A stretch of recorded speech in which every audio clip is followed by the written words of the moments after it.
Hello and welcome. And before we start, hit like if you like our content. Today we're doing a deep dive into what looks less like a new car and more like, well, an identity crisis on wheels. We are looking at the upcoming Toyota BZ7. It's a really fascinating case study. We've been digging through the specs and the supply chain reports for this new flagship sedan. It's coming out of the GAC-Toyota joint venture, launching in China in March 2026. Right.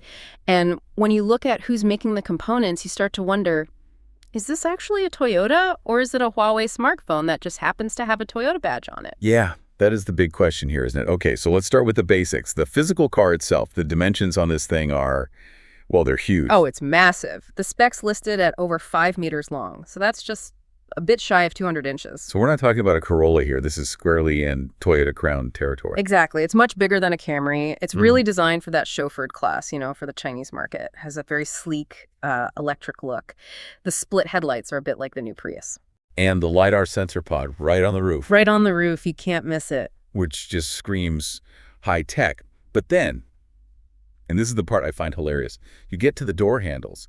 In a world of flush pop-out handles for aerodynamics, the production BZ7 went with just regular ones. Not even flush ones, just the good old-fashioned pull-style handles you had for 30 years. It's such a weird contrast, right? It really is. You've got this super advanced LiDAR sensor on the roof, and then door handles that could have been pulled off a 2010 Camry. It kind of tells you where they spent the budget. And that would be the electronics, because that interior spec sheet, it reads like something from a consumer electronics shop. Oh, absolutely. You've got perforated white leather, some nice wood trim, and this giant 15.6-inch screen in the center. But the hardware isn't even the real story.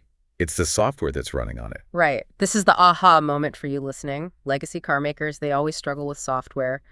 But Toyota seems to have just bypassed the problem entirely here. How so? The BZ7's entire cockpit system, the infotainment, it's all running on Huawei's HarmonyOS 5.0. Wow. So what you have is a car with Japanese heritage running a Huawei brain that can talk seamlessly to all your Xiaomi smart home stuff and your phone. It just completely blurs the lines of who actually made this car's user experience. It's a masterclass in outsourcing. Right. And they did the same thing for the driver assist systems, I take it. They didn't try to build their own autopilot. Nope, they went straight to the specialists. It uses the Momenta R6 flywheel system. Okay. And that's running on an Nvidia chip, probably an Orin, and it's being fed by a huge sensor suite. We're talking 5 radars, 11 cameras, and 10 ultrasonic sensors. So that gets you the full navigate on autopilot for the city and the highway and remote parking. Precisely. It's a full stack system. And just to, top off the luxury features, they threw in a 23-speaker sound system and a built-in refrigerator. For a fridge, of course. Okay. Because why not? If the car is driving itself, you might as well grab a cold drink. Okay, so a crown-size sedan, Nvidia inside, Lidar, a fridge. I'm bracing for a 6-figure price tag. What's the powertrain look like? It's respectable. It uses a Huawei Drive 1 powertrain, so again, an outsourced motor.